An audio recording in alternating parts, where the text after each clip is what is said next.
Olá, meus amigos, sejam muito bem-vindos ao nosso canal Bíblia Talk. E hoje, nesse dia tão especial, hoje nós estamos iniciando mais um estudo bíblico aqui no nosso canal. Dessa vez, nós vamos estudar sobre Daniel e Ezequiel, a escatologia na perspectiva dos profetas. E eu espero do fundo do meu coração que você venha comigo para aprender muito mais da Bíblia através desse estudo. Mas antes da gente iniciar esse estudo, eu gostaria de perguntar para você se você já é inscrito aqui no nosso canal. Se você não é, se inscreve agora nesse canal, dá um like nesse vídeo, deixa aí no comentário da cidade de onde você está falando. E se você já é inscrito, eu gostaria que você considerasse se tornar um membro desse canal. Dessa forma você pode ajudar muito mais o nosso canal a produzir materiais de qualidade e encher aqui essa plataforma do YouTube de palavra de Deus. E essa primeira aula de hoje, ela é justamente sobre o contexto do livro de Daniel. Então hoje nós vamos ver a origem do texto, nós vamos ver quando ele foi escrito, por que ele foi escrito e sobre o que esse texto fala. Então o texto de referência para a nossa lição de hoje está lá em 2 Crônicas, no capítulo 36, do versículo 5 até o versículo 10. Eu não vou fazer a leitura desse texto de referência, mas eu vou falar um pouquinho para você sobre o que fala 2 Crônicas, capítulo 36, do versículo 5 ao 10. Se você leu esse texto e se você quiser ler agora, pausa esse vídeo, lê o texto e volta aqui. Mas basicamente o texto está falando sobre o reinado de Jeoaquim, que era o rei de Judá. A Bíblia nos diz que ele fez tudo o que era mal aos olhos do Senhor. E a Bíblia nos diz que durante o reinado do rei Jeoaquim, Nabucodonosor, que era o rei da Babilônia, ele acaba invadindo Jerusalém e ele leva o rei Jeoaquim ao cativeiro. E então ele saqueia todos os tesouros ali do templo do Senhor. Então, depois de tudo isso, Jeoaquim ele acaba sendo substituído pelo seu próximo filho, aquele que seria o herdeiro. Quem era esse cara? Era Joaquim. E esse meu irmão, minha irmã, acabou fazendo tudo o que era mal diante dos olhos do Senhor também. Então a liderança de Judá, todos esses reis de Judá, na sua maioria, foram apenas de mal a pior. Então essa passagem ela acaba destacando para mim e para você a contínua desobediência dos reis de Judá e acaba mostrando também a consequência dessas rebeliões, dessas desobediências a Deus, que acabou resultando na dominação babilônica ali daquele território de Judá e também no exílio do povo judeu que acabou acontecendo. E junto com essa passagem, junto com essa mensagem que a gente acabou de ver, nós aprendemos também a importância de nós sermos responsáveis pela nossa fé, pelo nosso relacionamento com Deus. Nós vemos que Jeoaquim e o seu filho Joaquim, eles fizeram tudo o que era mal diante dos olhos do Senhor. O que eles fizeram? A palavra de Deus diz que eles se envolveram com idolatria. Eles fizeram tudo aquilo que era mal diante dos olhos do Senhor. A Bíblia nos mostra que o rei Jeoaquim, ele acabou oferecendo alguns dos seus próprios filhos como sacrifício para deuses estranhos. Então essas ações desses reis acabaram resultando numa grave consequência, não só para a vida desses reis que causaram o mal e levaram o seu povo a pecar, mas também a toda a nação de Judá. E isso serve como um exemplo muito grande para mim e para você. Por quê, Renato?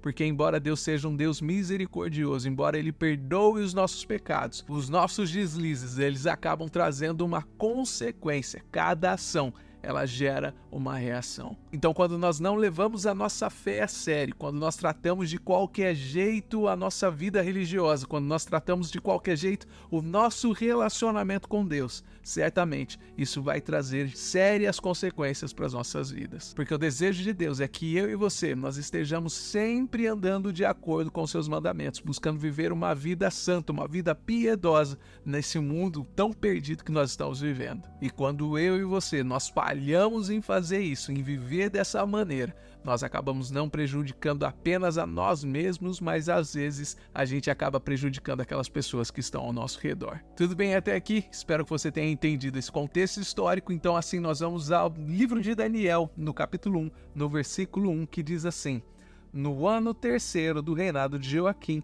o rei de Judá, veio Nabucodonosor, rei da Babilônia, a Jerusalém e a sitiou. O que significa isso aqui no primeiro versículo do livro de Daniel?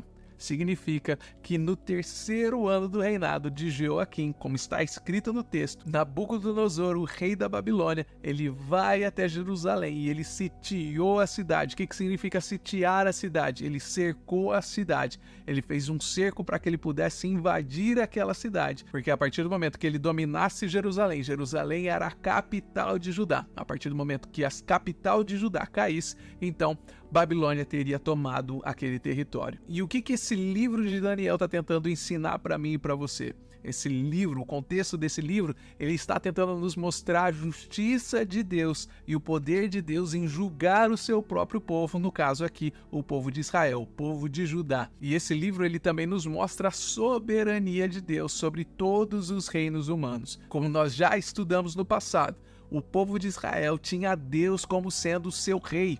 Deus era o rei de Israel, até o momento que Israel ele decide que eles queriam ter um rei como todas as outras nações, um rei de carne e osso, um homem bonito e imponente, para que pudesse se igualar a todas as outras nações. Então, naquele momento, é escolhido Saul para ser o rei de Israel, e desde então nós vemos aí todos os reis que passaram, a maioria deles falharam, a maioria deles trouxeram prejuízo para a nação de Israel, mas a soberania de Deus, nós vemos aqui que ela se mostra. Deus, ele é soberano e ele controla todos os reinos humanos. Então aqui no livro de Daniel nós vamos ver como Deus, ele é soberano sobre todos os reinos humanos. Mas uma coisa que é muito interessante é que se você observar o livro de Daniel e o livro de Ezequiel, você vai ver que os dois eles estão sobrepostos historicamente falando. Porque Nabucodonosor ele era rei da Babilônia e era a figura central, tanto lá no livro de Daniel quanto no livro de Ezequiel. Através dos estudos da Palavra de Deus, das Santas Escrituras, a gente consegue perceber que durante 20 anos Nabucodonosor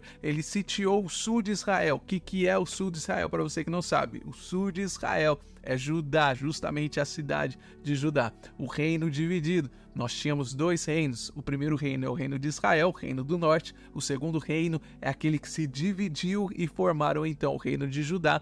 E esse reino então ele ficou sitiado por 20 anos, o que acabou culminando na destruição da cidade de Jerusalém em 586 a.C. E durante esse período, Nabucodonosor ele acabou capturando dezenas de milhares de judeus e acabou mandando essas pessoas para a Babilônia. E essas pessoas acabaram ficando lá por 70 anos. Não foi 7 dias, não foram 7 semanas, foram 70 anos em cativeiro na Babilônia. E uma curiosidade para você é que enquanto ele deportava os judeus para a Babilônia, Nabucodonosor ele fazia isso com várias outras nações, vários outros lugares que ele havia conquistado, deportando aquelas pessoas também para o território agora de Judá. Então ele mandava as pessoas de Judá para um outro território, nesse caso para a Babilônia, e trazia pessoas de outros lugares para essa nova localidade que eles haviam conquistado. Por que ele fazia isso? Ele fazia isso justamente numa intenção de enfraquecer a cultura daquelas pessoas que estavam sendo mandadas para outro lugar e então mudar a cultura daquele povo, trazendo outras pessoas para aquela localização. Então, nesse caso, ele estava tentando diluir a cultura do povo judeu e também enfraquecer a religião daquele Deus tão poderoso que o povo judeu servia. E entre essas pessoas que foram deportadas para a Babilônia, nós temos lá Daniel, Ananias, Azarias e Misael. Então nós vamos ver que aqui Daniel ele não é apenas um nome desse livro, mas ele é o protagonista desse livro. E como que é a vida de Daniel? Daniel ele é um exemplo de fidelidade a Deus em tempos difíceis. Então nas próximas 13 semanas, contando essa semana que nós estamos, nós vamos explorar esses livros tão maravilhosos que são os livros de Daniel e o livro de Ezequiel. E aí você deve estar se perguntando, Renato, calma lá, a gente acabou de falar sobre Daniel, quem é Ezequiel e o que Ezequiel estava fazendo nesse contexto todo? E eu respondo muito feliz e contente para você. Ezequiel ele era um profeta que estava exilado também lá na Babilônia. Então Ezequiel, como profeta, ele ministrava entre os judeus que estavam cativos lá na Babilônia, enquanto Daniel ele servia na corte do rei. Daniel estava servindo no palácio do rei. Os estudos nos mostram que Daniel e Ezequiel eles não chegaram ao mesmo mesmo tempo lá na Babilônia. Daniel, ele passou 9 anos lá na Babilônia como cativo, já servindo na corte do rei. E é muito possível, é muito provável que Ezequiel ele tinha conhecimento da reputação de Daniel, porque Daniel já estava servindo ali há muito tempo. Mas a gente não consegue afirmar com certeza através da palavra de Deus, através da Bíblia, se Daniel ele conhecia de fato Ezequiel. Mas o que nós sabemos é, Daniel e Ezequiel, eles foram instrumentos de Deus ali naquele lugar, naquele mesmo tempo, contemporâneos naquele mesmo tempo, servindo o seu propósito, cada um da sua maneira. Nós sabemos que Deus operou ali com certeza simultaneamente naquele cenário que eles estavam vivendo. Ele operou entre os exilados de Judá, através de Ezequiel, e trabalhou na vida daqueles reis gentios através da vida e do ministério de Daniel. Então esse livro acaba cobrindo uma extensão temporal muito grande. Foram 70 anos de história que esse livro acaba cobrindo. Esse livro mostra desde o momento que eles são capturados e levados para a Babilônia até que a Babilônia também é conquistada pelos persas. Provavelmente escrevendo esse livro como uma reflexão, como uma revisita ao seu passado, porque acredita-se que ele escreveu esse livro já no final da sua vida. E um ponto muito interessante que eu quero ressaltar para você da importância desse livro de Daniel é que o próprio Jesus, ele faz uma citação do livro de Daniel, e você pode conferir essa citação lá em Mateus, no capítulo 24, no versículo 15. E o fato de Jesus, do próprio Jesus, citar Daniel, acaba atestando a importância desse livro como sendo um livro profético. E falando sobre profético, eu não sei se você sabe, mas Daniel ele é conhecido como sendo o Apocalipse do Antigo Testamento, justamente por causa do conteúdo profético que a gente consegue encontrar nesse livro. Daniel ele previu o surgimento de impérios que ainda nem existiam naquela época. Ele preveu também a vinda de Jesus Cristo. Ele preveu a ascensão do anticristo. E se fosse apenas isso que nós tivéssemos para falar sobre Daniel, já seria o bastante, com certeza. Mas Daniel, ele também é um exemplo para mim e para você e para todos aqueles que encontram a sua história na palavra do Senhor. Porque ele é um modelo de coragem, ele é um modelo de convicção no meio de uma adversidade tão grande. Porque mesmo ele sendo um jovem, naquela época que ele foi levado ao cativeiro, Daniel ele se manteve fiel a Deus e ele consegue fazer isso em um ambiente completamente hostil, ele consegue fazer isso em um ambiente pagão. Daniel ele consegue resistir à pressão cultural que existia naquela época, e isso nos mostra que a lealdade de Daniel não estava ali na cultura daquele povo que estava ao seu redor, mas a lealdade dele estava em Deus, em apenas Deus. E essa é a grande mensagem do livro de Daniel, porque a história de Daniel acaba desafiando a minha vida e a sua vida, para que nós possamos viver uma vida com princípios e valores que são inabaláveis, para que nós possamos viver uma vida que honra a Deus acima de tudo aquilo que está ao nosso redor. E essa mensagem de Daniel, ela é uma mensagem atemporal. Ela não serviu apenas para aquelas pessoas no passado, mas elas servem para mim e para a sua vida no dia de hoje, independente das nossas idades. E o fato de Daniel ter sido levado tão jovem para o cativeiro,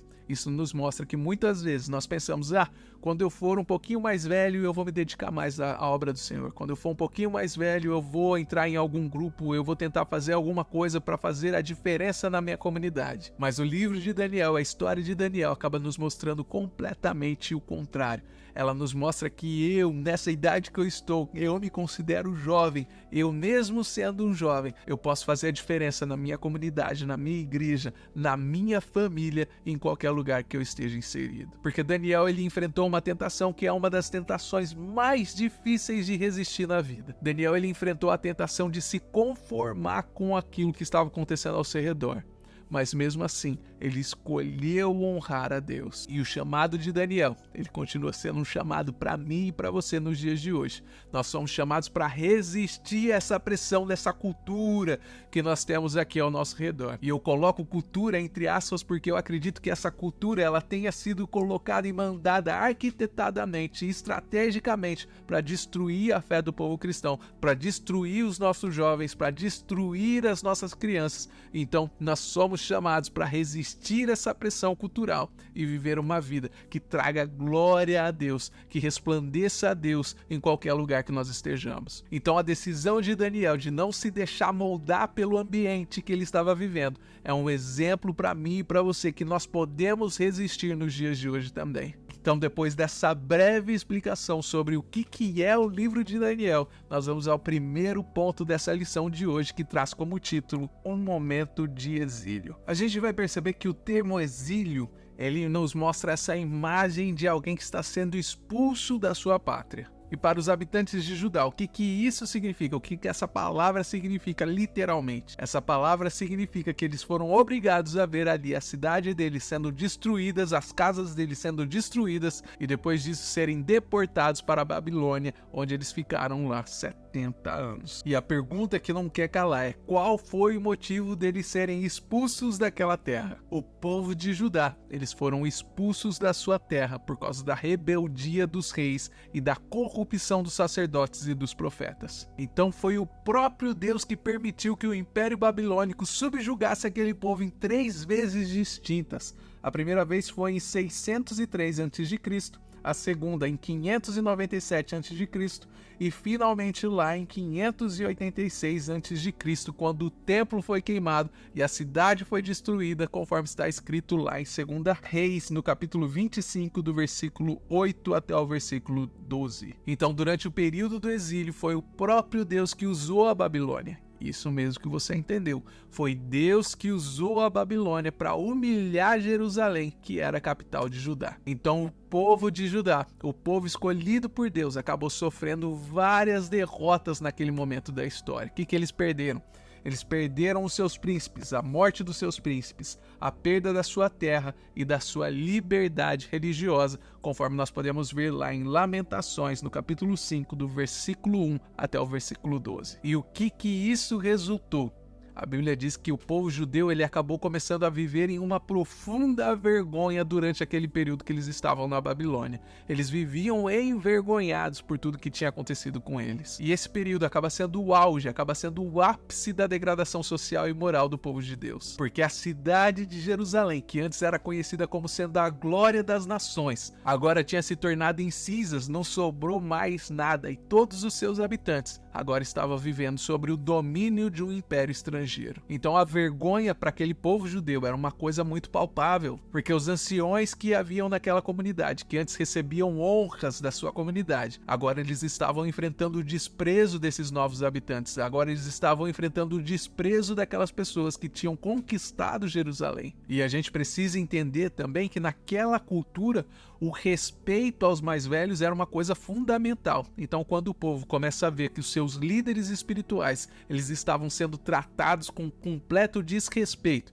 isso acaba sendo um golpe muito forte para aquela comunidade, porque os anciões, lembrando para você, aqueles anciões, aquelas pessoas que eram mais velhas, elas representavam a sabedoria e a continuidade das tradições. E se não fosse só isso, se não fosse só os anciões, as mulheres também sofreram abusos terríveis naquela época. Os estudos nos mostram que as filhas de Jerusalém, elas foram violadas, e isso acabou causando não somente uma dor física e emocional, mas também significou em uma perda da honra e da dignidade daquela comunidade. Foi com certeza um momento terrível para toda aquela comunidade de Judá. Então eu gostaria que você imaginasse aí na sua cabeça, naquela sociedade onde a pureza e a honra das mulheres era uma coisa completamente valorizada. Essas violações que aconteceram acabam representando nesse momento um profundo estado de degradação e completa impotência diante daquele inimigo. E com certeza era extremamente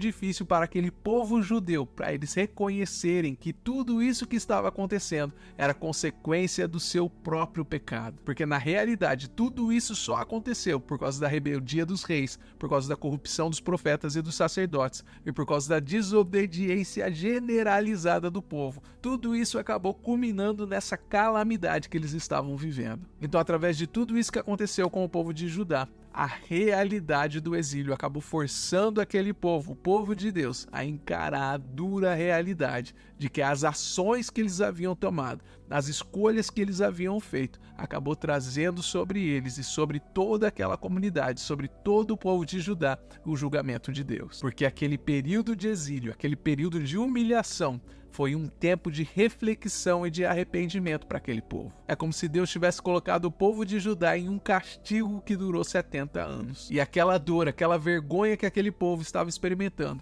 ela ia servir como sendo um catalisador para a renovação espiritual que aconteceria naquele povo. Então a concepção de que Deus, mesmo sendo um Deus misericordioso, um Deus grande, as nossas ações, elas geram uma reação. E essa ideia, ela começou a ser solidificada na mente daquele povo que estava no exílio. Então a partir daquele momento, eles são obrigados a aprender a viver uma vida com responsabilidade e com temor a Deus. Porque a partir daquele momento, eles começam a reconhecer a responsabilidade das ações e das consequências das ações deles. Então, recapitulando, o povo de Deus é levado para o cativeiro, eles são levados para uma terra estrangeira. Lá eles perderam a sua independência, eles sofreram uma grande humilhação, mas foi através desse processo doloroso que eles enfrentaram, que eles acabaram entendendo a profundidade da desobediência deles e da necessidade de retornar, de voltar ao caminho da retidão. Tudo certo até aqui?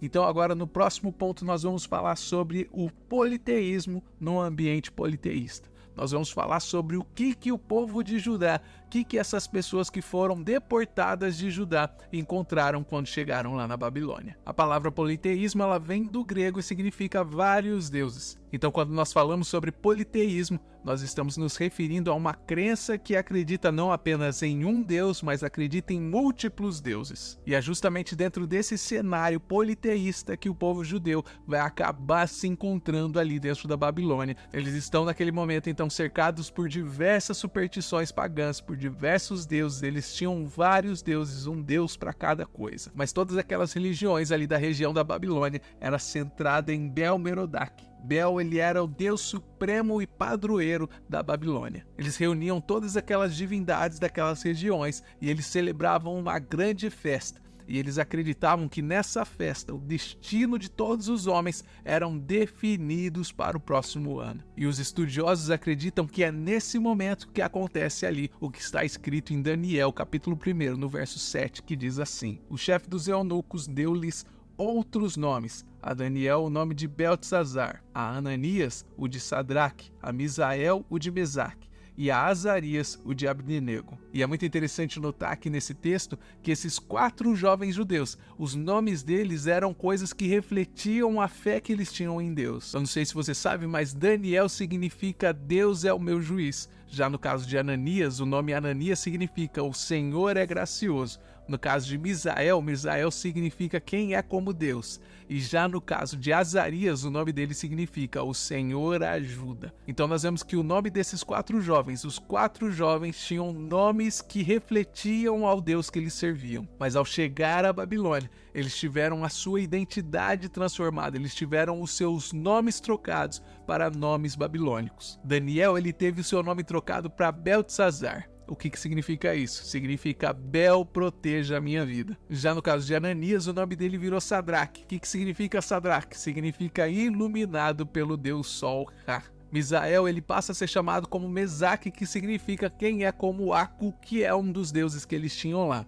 Já Azarias, ele se torna Abdenego. O que significa Abdenego? Significa servo de Nebo. E eu acredito que essa troca de nome, essa mudança de nome, fazia parte de uma tentativa de doutrinação daqueles jovens lá na Babilônia. Eles queriam transformar aqueles jovens, eles queriam trocar a identidade daqueles jovens para que aqueles jovens não fossem mais aquilo que eles eram. Mas a gente pode perceber, e a gente vai perceber ao longo desse estudo, que esses jovens, assim como Daniel, eles não perderam a sua verdadeira essência, eles não perderam a sua identidade, mesmo quando seus próprios nomes foram alterados, foram trocados para nomes babilônicos, porque a identidade daqueles 4 jovens não estava simplesmente no nome que eles carregavam, mas era algo muito mais profundo que aqueles jovens tinham dentro do coração deles. Um outro ponto muito interessante que a gente vai ver aqui nesse momento da história é que possivelmente esses jovens eles foram castrados nessa ocasião.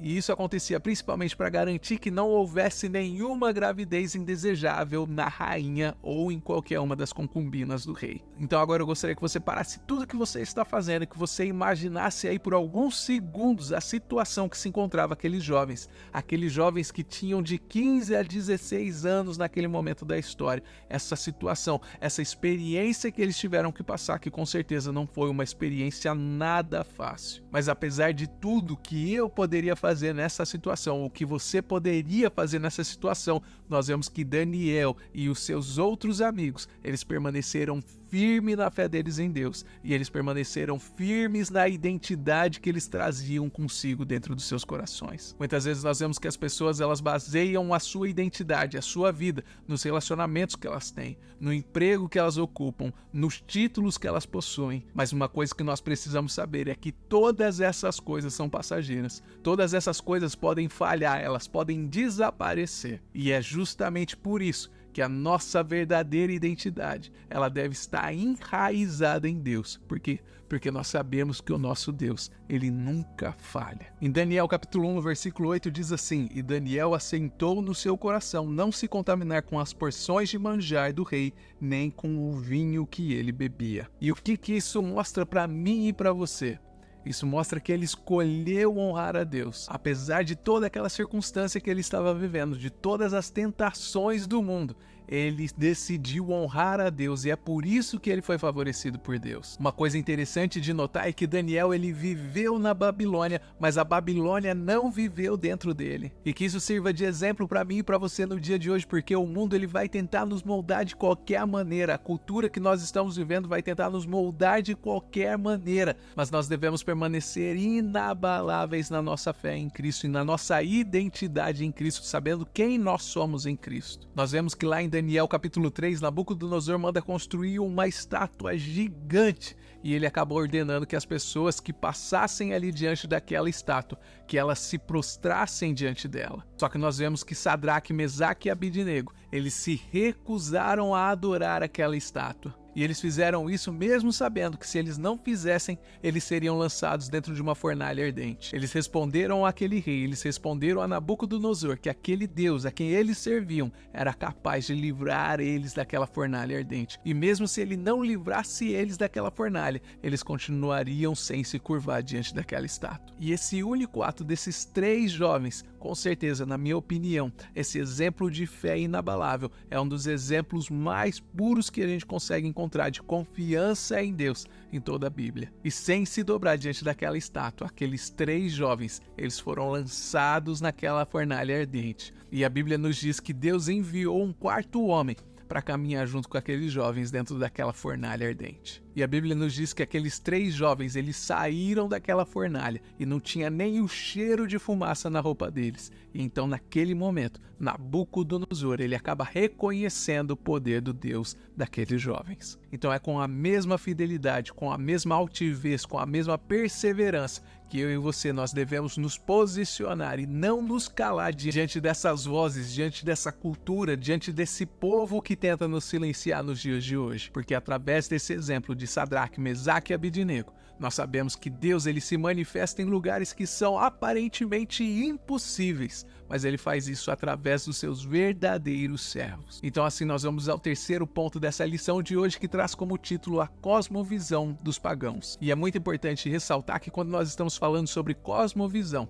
nós estamos nos referindo à maneira como nós compreendemos o mundo, e nós fazemos isso levando em consideração os conceitos filosóficos e a nossa existência, ou seja, a nossa vida e a nossa morte, tudo que nós aprendemos, tudo que nós vemos ao redor disso. A nossa visão do mundo, ela acaba sendo moldada pelas nossas crenças, ela é moldada pelos nossos valores, pela nossa existência, e isso acaba nos influenciando diariamente na forma como nós percebemos o mundo ao nosso redor, da forma como nós interagimos com o mundo ao nosso redor. E infelizmente o nosso adversário, o adversário das nossas almas, ele tem usado de diversas culturas, de diversas tradições para tentar nos desviar dessa verdade que nos liberta, que nós só podemos encontrar através de um relacionamento com Cristo. E um grande exemplo disso é o próprio estilo de vida lá dos babilônicos. Acaba exemplificando como essas diferentes culturas que eles tinham dentro deles, esse politeísmo que eles tinham dentro dessa civilização deles, acabou mesclando e influenciando em outras nações. Então essas muitas práticas que aconteciam lá na Babilônia, na cultura da Babilônia, elas acabaram sendo importadas para outras culturas. E um exemplo disso é o hedonismo. E o hedonismo é uma prática onde o prazer é o objetivo absoluto e supremo de uma vida. Você vive simplesmente para vivenciar os prazeres da vida. Então essa filosofia de vida dos edomitas acaba incentivando a uma vida regada a paixões e desejos. Essa filosofia acaba colocando o prazer como sendo o bem maior. Agora eu te pergunto, quem nessa vida não quer viver uma vida cheia de prazeres? Agora eu gostaria que você imaginasse os habitantes de Judá, agora vivendo lá, sobre essa influência lá na Babilônia. O que eles precisaram fazer, o quão eles precisaram ser fortes para não sucumbir a esse estilo de vida que eles estavam vendo ao redor deles. E o que a gente aprende com isso? A gente aprende que para o verdadeiro servo de Cristo, a nossa vida ela precisa ser essencialmente vivida de uma forma íntegra e sincera, mesmo que o ambiente que nós estejamos, mesmo que a cultura que nós estamos vivendo não seja propícia para a nossa fé. Se você olhar lá no livro de Apocalipse, no capítulo 18, você vai ver que lá está descrevendo a queda dessa grande Babilônia. E a Babilônia, nesse contexto, então, ela vai configurar, ela vai representar todos aqueles que se opõem à Igreja de Cristo, à obra de redenção de Cristo Jesus. E isso nos acende um sinal de alerta enorme, eu não sei para você, mas para mim isso acende um alerta enorme, porque se nós olharmos para a nossa geração, se nós olharmos para tudo que está acontecendo no mundo hoje, você nem precisa olhar para o futuro, você só precisa olhar para o mundo de hoje, o que está acontecendo no mundo hoje. Nós vamos perceber que nós estamos vivendo num momento de tanta corrupção. Nós vemos tantas coisas malignas acontecendo ao nosso redor. Nós vemos tantas pessoas adúlteras, pessoas perversas, e isso é só o começo. Nós vemos uma geração caminhando do mal para o pior. E assim como o juízo de Deus acabou alcançando a Babilônia lá na antiguidade, nós temos a certeza de que os poderes das trevas eles serão aniquilados, e todos aqueles que vivem uma vida de uma forma profana, eles enfrentarão o castigo do Senhor, conforme nós vemos lá em Salmos capítulo 9, no verso 17. E é por isso que para aqueles que são servos do Deus Altíssimo, nós precisamos viver uma vida de renúncia e santidade, porque só assim nós seremos luz nesse mundo que já está em trevas, mostrando que ainda existe luz, mostrando que ainda existe redenção, salvação para todos aqueles que se achegarem a Deus e se arrependerem do seu mau caminho. E como sempre, eu espero que você tenha aprendido pelo menos uma coisa ou duas com essa lição de hoje, e eu te vejo no próximo vídeo.